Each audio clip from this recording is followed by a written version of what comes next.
नमस्कार दोस्तों, मैं अमर कुमार।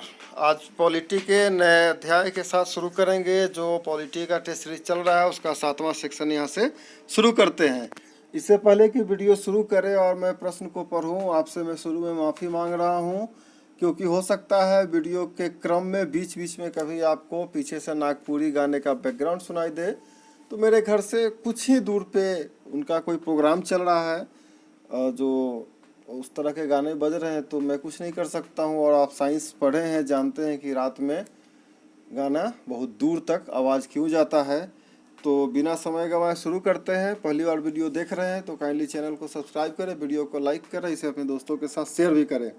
पहला प्रश्न है, संविधान के अनुच्छेद 167 के अनुसार प्रत्येक राज्य के मुख्यमंत्री का यह कर्तव्य होगा कि वह पहला, राज्य के कार्यों एवं प्रशासन संबंधी और विधान विषयक प्रस्तावनाओं संबंधी मंत्रिपरिषद के सभी निर्णय से राज्यपाल को सूचित करे। दूसरा, राज्यपाल के कार्यों एवं प्रशासन संबंधी और विधान विषयक प्रस्तावनाओं संबंधी जो जानकारी राज्यपाल मांगे वह दे। तीसरा, किसी विषय को जिस पर किसी मंत्री ने निर्णय कर दिया है किंतु मंत्रिपरिषद ने विचार नहीं किया है, राज्यपाल द्वारा अपेक्षा किए जाने पर मंत्रिपरिषद के समक्ष विचार के लिए रखे जाएंगे। इसमें से कौन सा कथन सही है? तो तीनों सही है।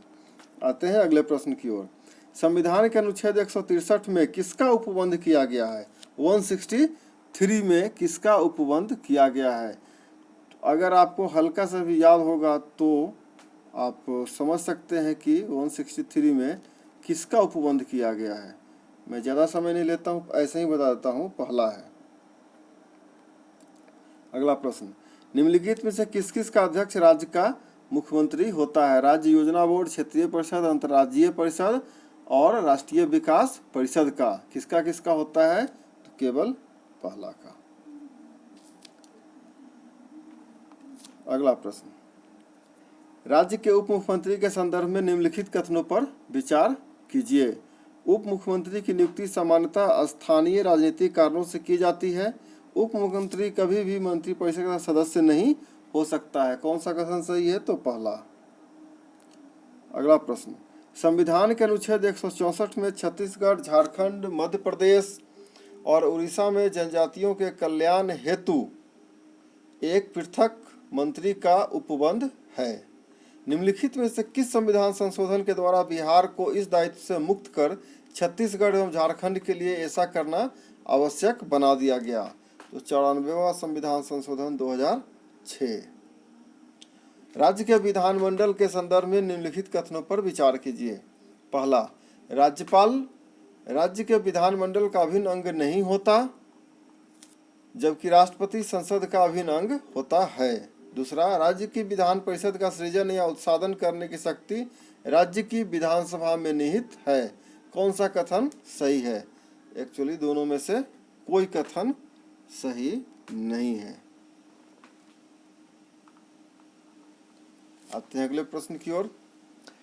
राज्य की विधान परिषद के संबंध में निम्नलिखित में से कौन सा कथन सही है?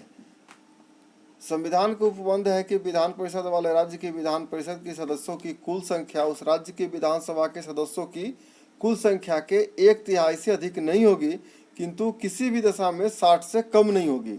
विधान परिषद वाले राज्यों में विधान परिषद का सदस्य बनने के लिए न्यूनतम आयु 35 वर्ष से कम नहीं होनी चाहिए। और तीसरा है, विधान परिषद एक अस्थायी सदन है जिसके 1/3 सदस्य प्रत्येक 3 वर्ष की अवधि पर सेवानिवृत्त हो जाते हैं। आपको बताना है कि कौन सा कथन सही है। ऊपर में से कोई भी कथन सही नहीं है।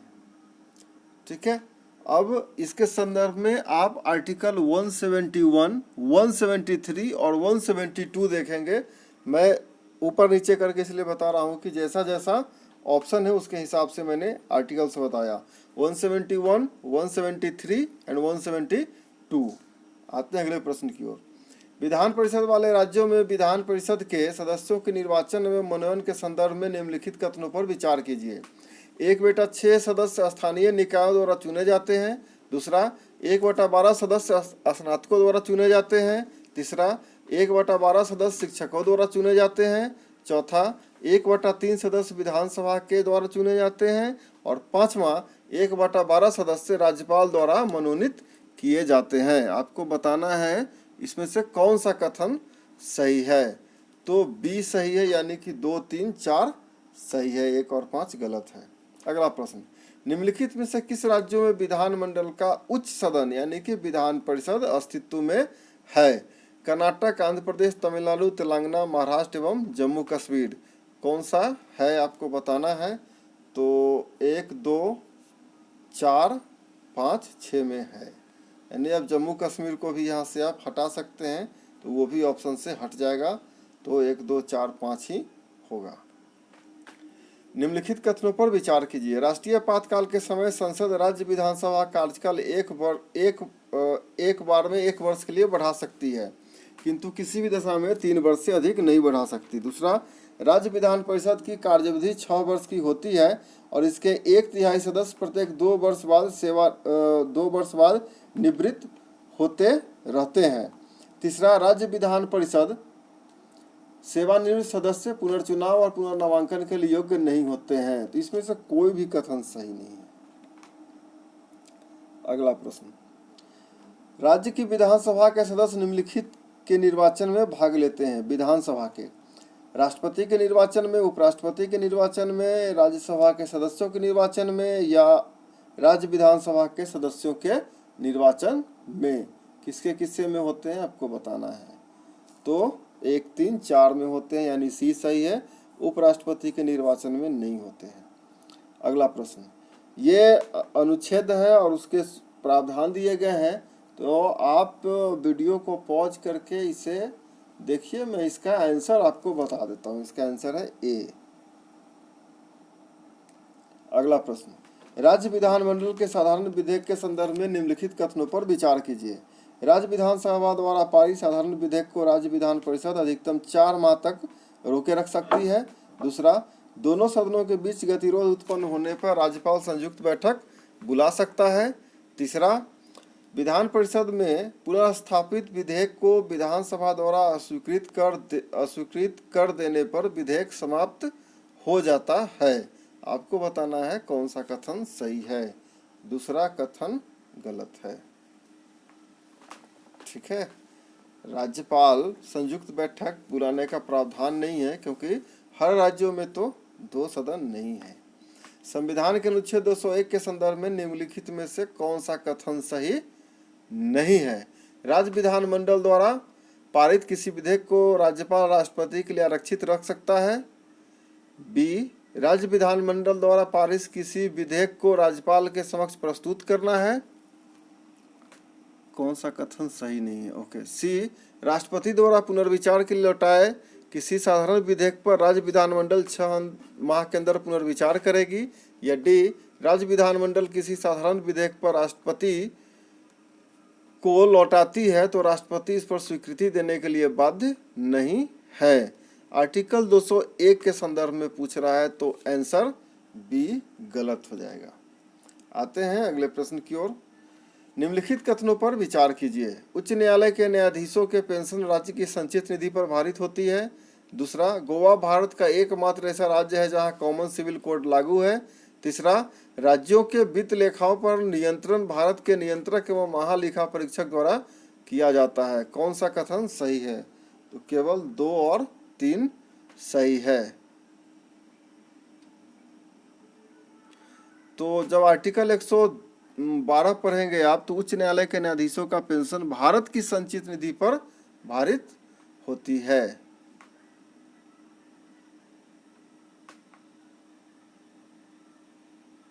राज्य की संचित निधि पर नहीं। यस, सो पहला गलत है। भारत के संविधान के अनुच्छेद 200 के अधीन राज्यपाल राज्य विधानमंडल द्वारा पारित विधेयक पर अपनी स्वीकृति रोक सकेगा। दूसरा, राज्य विधानमंडल द्वारा पारित विधेयक को राष्ट्रपति के विचारार्थ आरक्षित रखता है। या तीसरा, धन विधेयक से भिन्न किसी विधेयक को पुनर्विचार के लिए विधानमंडल को लौटा सकेगा। कौन सा कथन सही है। तो पहला और तीसरा सही है। आर्टिकल 200 के अधीन बात किया जा रहा है, तो 200 जो होता है वो राज्यों के धन विधेयक से संबंधित होता है, तो वो राष्ट्रपति के विचारार्थ नहीं रहेगा। भारत के सर्वोच्च न्यायालय के संदर्भ में निम्नलिखित में से कौन सा कथन सही है। भारत में संघीय न्यायालय की स्थापना भारत शासन अधिनियम 1919 के तहत हुई थी। दूसरा, कौन सा कथन सही है पूछा जा रहा है। ठीक, अमेरिकी न्यायालय के समान भारत में भी एकीकृत न्यायालय की स्थापना की गई है। तीसरा, मूलतः सर्वोच्च न्यायालय में न्यायाधीशों की संख्या 8 निश्चित की गई थी, जिसमें 1 मुख्य न्यायाधीश और 7 अन्य न्यायाधीश थे। चौथा, वर्तमान में न्यायाधीशों की कुल संख्या 26 है, जिसमें 1 मुख्य न्यायाधीश और 25 अन्य न्यायाधीश है। इस हिसाब से सी ऑप्शन सही है। और आप कमेंट में आके बता सकते हैं कि वर्तमान में कुल न्यायाधीश कितने हैं, जिसमें मुख्य न्यायाधीश और अन्य न्यायाधीशों की संख्या कितनी है। अगला प्रश्न, भारत के उच्चतम न्यायालय में न्यायाधीशों की संख्या में वृद्धि के संदर्भ में निम्नलिखित में से कौन सा कथन सही है। न्यायाधीशों की संख्या में वृद्धि करने की शक्ति राष्ट्रपति में निहित है। 99वां संविधान संशोधन का संबंध राष्ट्रीय न्यायिक नियुक्ति आयोग से है। तीसरा, न्यायाधीशों की नियुक्ति से संबंधित कॉलेजियम प्रणाली में भारत के मुख्य न्यायाधीश सहित न्यायाधीशों की कुल संख्या 4 है। आपको बताना है कि कौन सा कथन सही है, तो दूसरा कथन सही है, यानी ए ऑप्शन सही है। निम्नलिखित कथनों पर विचार कीजिए। उच्चतम न्यायालय राष्ट्रपति की मंजूरी के बाद न्यायालय की प्रक्रिया और संचालन हेतु नियम बना सकता है। दूसरा, संविधान के उच्चतम न्यायालय के न्यायाधीशों का कार्यकाल 6 वर्ष या 65 वर्ष की आयु तक है, जो भी पहले हो निर्धारित कर दी गई है। कौन सा कथन सही है? केवल पहला सही है। ये 6 वर्ष और 65 वर्ष वाली बात नहीं है। यह केवल आर्टिकल 124 कहता है कि 65 वर्ष की आयु तक वो करते रहेंगे, चाहे जब बन जाए। न्यायाधीश जांच अधिनियम 1968 उच्चतम न्यायालय के न्यायाधीशों को हटाने के संबंध में महाभियोग की प्रक्रिया का उपबंध करता है। इस संदर्भ में निम्नलिखित कथनों पर विचार कीजिए। निष्कासन प्रस्ताव पर लोकसभा या राज्यसभा में कम से कम 50 सदस्यों का हस्ताक्षर आवश्यक है। इस महाभियोग की जांच 3 सदस्यीय समिति द्वारा की जाती है। या तीसरा, महाभियोग का प्रस्ताव संसद के प्रत्येक सदन द्वारा उपस्थित और मत देने वाले सदस्यों के बहुमत द्वारा पारित होने चाहिए। चौथा, इस प्रकार के महाभियोग का प्रयोग केवल एक बार हुआ है। इसमें से कौन सा कथन सही है? तो ए सही है, केवल दूसरा सही है। आते हैं अगले प्रश्न की ओर। ठीक है, हाँ, अगर वो न्यायाधीश पे निष्कासन का महाभियोग चलाना हो तो राज्यसभा के 50 सदस्य होंगे और लोकसभा के 100 सदस्य होने चाहिए। ठीक है, और 3 सदस्यीय जांच समिति होती है। और पहला मामला आज तक तो उठा था, लोकसभा से पारित नहीं हुआ, राज्यसभा में मामला उठा था और 91-93 के आसपास एक चीफ जस्टिस नहीं जस्टिस थे बी रामास्वामी, उनके मामले में। खैर, इस प्रश्न पे आते हैं। उच्चतम न्यायालय के किसी न्यायाधीश को उसके पद से साबित कदाचार या असमर्थता के आधार पर हटाया जा सकता है। बी, उच्चतम न्यायालय के किसी न्यायाधीश को उसके पद से संसद की सिफारिश पर राष्ट्रपति द्वारा हटाया जाता है। सी, उच्चतम न्यायालय के न्यायाधीशों के वेतन का निर्धारण संसद विधि द्वारा समय समय पर करती है। डी, उच्च न्यायालय में संविधान के निर्वाचन से संबंधित मामलों की सुनवाई के लिए कम से कम 7 न्यायाधीशों का होना आवश्यक है। तो कौन सा कथन सही नहीं है? तो भैया इसमें डी सही नहीं है। इसके लिए आप आर्टिकल 124 देख सकते हैं। अगला प्रश्न, निम्नलिखित कथनों पर विचार कीजिए। उच्चतम न्यायालय का प्रत्येक न्यायाधीश अपने शपथ या प्रतिज्ञान राष्ट्रपति के समक्ष संविधान की दूसरी अनुसूची में दिए गए प्रारूप के अनुरूप लेगा। दूसरा, उच्चतम न्यायालय के न्यायाधीशों का वेतन भारत की संचित निधि पर भारित होता है, जिसे संसद में मतदान के लिए रखा जाता है। तीसरा, उच्चतम न्यायालय का न्यायाधीश सेवानिवृत्ति के पश्चात भारत के राज्य क्षेत्र के भीतर किसी न्यायालय में या किसी प्राधिकारी के समक्ष वकालत या कार्य नहीं कर सकता है। इसमें से कौन सा कथन सही है? तो केवल तीसरा। भारत के सर्वोच्च न्यायालय के संदर्भ में निम्नलिखित में से कौन सा कथन सही है? भारत का उच्चतम न्यायालय केवल दिल्ली में ही अधिविष्ट का मतलब है कि वहीं पे केवल हो सकता है सिटिंग, और कहीं नहीं होगा। ठीक है। दूसरा, भारत का उच्चतम न्यायालय दिल्ली के अतिरिक्त किसी ऐसे अन्य स्थानों पर अधिविष्ट हो सकता है जिसे भारत का मुख्य न्यायमूर्ति राष्ट्रपति के अनुमोदन से विनियमित करे। और तीसरा, संसद विधि द्वारा उच्चतम न्यायालय को अनुपूरक शक्तियां प्रदान करने के लिए उपबंध बना सकती है। इसमें से कौन सा कथन सही है? पहला छोड़ के सब सही है, क्योंकि अगर केंद्र सरकार राष्ट्रपति के माध्यम से आर्टिकल 130 का बात आप अगर पढ़ेंगे, 130 में ये दिया हुआ है कि राष्ट्रपति के अनुमोदन लेकर के अन्य स्थान पर भी वो उच्चतम न्यायालय कार्य कर सकती है। अगला प्रश्न, निम्नलिखित में से कौन सा कथन सही है? यदि भारत के मुख्य न्यायमूर्ति को उच्चतम न्यायालय की बैठकों में तदर्थ न्यायाधीश के रूप में उपस्थित रहने के लिए किसी उच्च न्यायालय के ऐसे न्यायाधीश को अनुरोध करना है जो उच्चतम न्यायालय का न्यायाधीश नियुक्त होने के लिए सम्यक रूप से योग्य है, तो केवल भारत के राष्ट्रपति की पूर्व सहमति आवश्यक है। बी, संबंधित उच्च न्यायालय के मुख्य न्यायमूर्ति से परामर्श तथा भारत के राष्ट्रपति की पूर्व सहमति आवश्यक है। सी, केवल संबंधित उच्च न्यायालय के मुख्य न्यायमूर्ति से परामर्श आवश्यक है। या डी, न तो भारत के राष्ट्रपति की पूर्व सहमति न ही संबंधित उच्च न्यायालय के मुख्य न्यायमूर्ति से परामर्श आवश्यक है। आर्टिकल 127 जब आप पढ़ेंगे तो उसमें एडहॉक जस्टिस के अपॉइंटमेंट के बारे में लिखा हुआ है। फिलहाल इसका आंसर बी सही है, संबंधित उच्च न्यायालय से और राष्ट्रपति से भी इस बारे में बात करना आवश्यक होता है। आर्टिकल 127। अगला प्रश्न, निम्नलिखित कथनों पर विचार कीजिए। संसद उच्चतम न्यायालय की अधिकारिता का विस्तार नहीं कर सकती क्योंकि उसकी अधिकारिता वही है जो संविधान ने प्रदान की है। दूसरा, उच्चतम न्यायालय और उच्च न्यायालय के अधिकारियों और सेवक संबंध मुख्य न्यायमूर्ति द्वारा नियुक्त किए जाते हैं। न्यायालयों का प्रशासनिक व्यय भारत की संचित निधि पर भारित होता है। अब आपको बताना है इसमें से कौन सा कथन सही है, और इसका सही आंसर है डी, दोनों में से कोई सही नहीं है। आप काइंडली आर्टिकल 138 पढ़ लेंगे। सर्वोच्च न्यायालय की आरंभिक अधिकारिता के संदर्भ में निम्नलिखित कथनों पर विचार कीजिए। दो या अधिक राज्यों के निवासियों के बीच विवाद। दूसरा, भारत सरकार और एक राज्य या अधिक राज्यों के बीच विवाद। तीसरा, एक तरफ भारत सरकार और किसी राज्य या राज्यों और दूसरी तरफ एक या अधिक या अन्य राज्यों के बीच विवाद। चौथा, दो या अधिक राज्यों के विवाद। तो जो ओरिजिनल जुरिडिक्शन है सुप्रीम कोर्ट का आरंभिक अधिकारिता, उसके संदर्भ में केवल कथन 1, 3, 4 सही है। इस संदर्भ में आप आर्टिकल 131 चाहे तो पढ़ सकते हैं। अगला प्रश्न, संविधान के अनुच्छेद 143 में सर्वोच्च न्यायालय के लिए परामर्शदात्री सलाहकारी अधिकारिता का उपबंध किया गया है। इस संदर्भ में निम्नलिखित कथनों पर विचार कीजिए।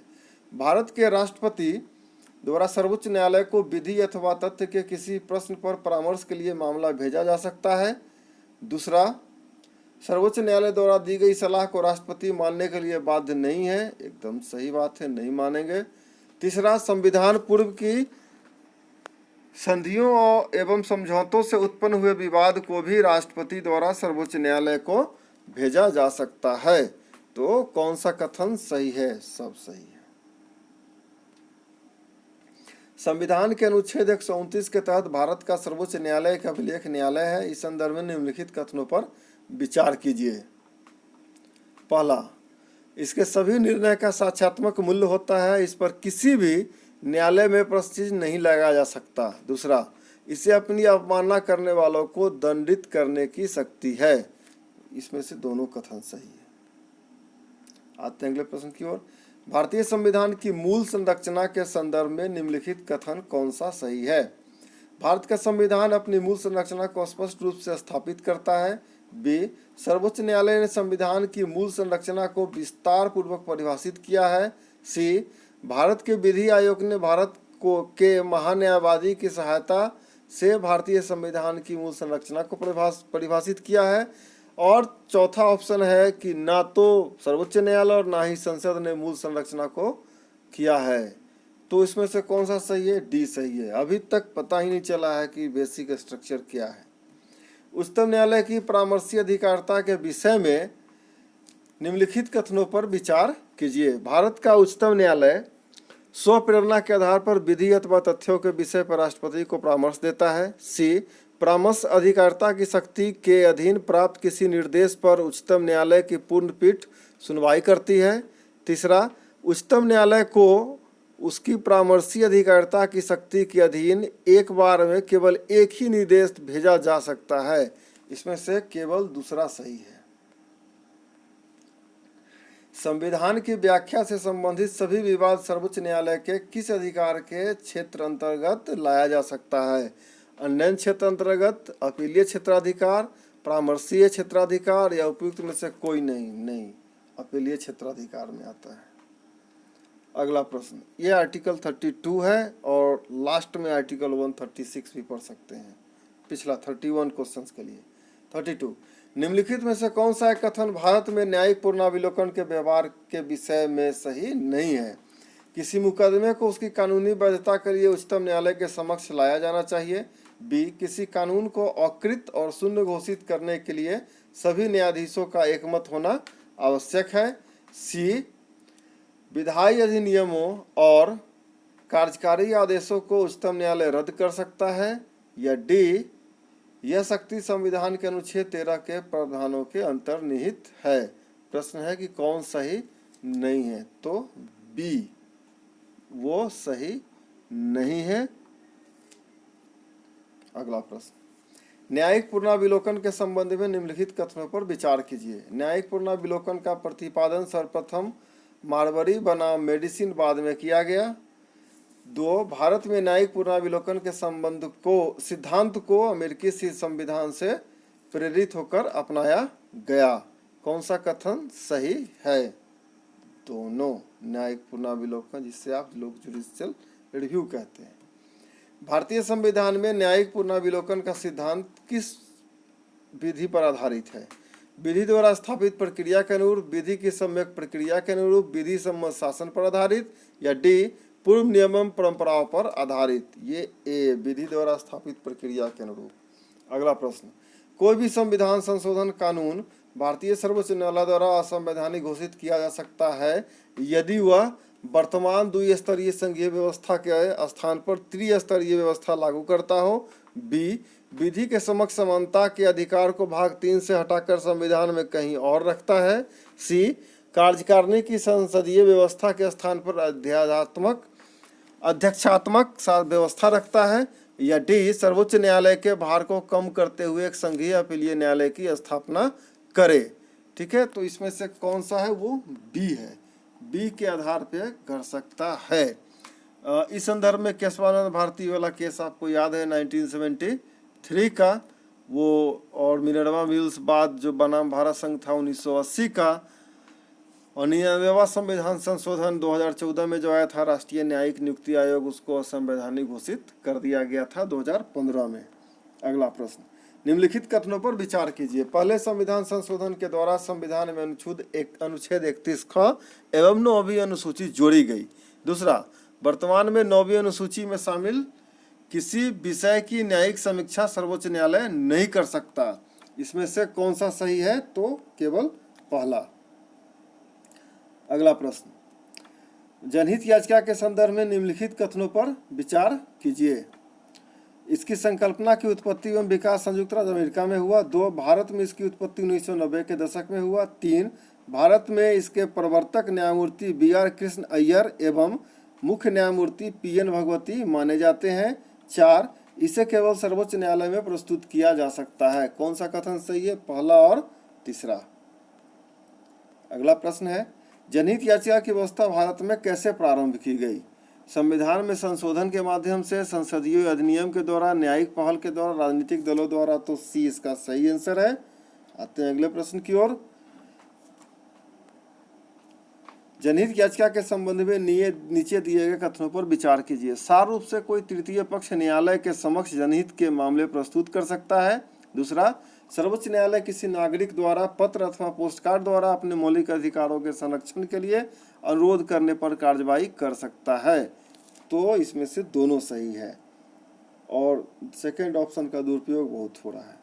सार्वजनिक हित के लिए न्यायालय द्वारा याचिका स्वीकार करने के संबंध में निम्नलिखित कथनों पर विचार कीजिए यदि उसे प्रस्तावित किया गया है। एक व्यक्ति द्वारा जब उसके हित प्रभावित हो रहे हो। दूसरा, एक समूह द्वारा जब उसके सदस्यों के हित प्रभावित हो रहे हो। तीसरा, एक व्यक्ति अथवा समूह द्वारा जब आमतौर पर जनसाधारण के हित प्रभावित हो रहे हो। चौथा, एक व्यक्ति द्वारा एक समूह की सहायता से जब समूह के हित प्रभावित हो रहे हो। तो इसमें से कौन सा कथन सही है? तो तीसरा कथन सही है।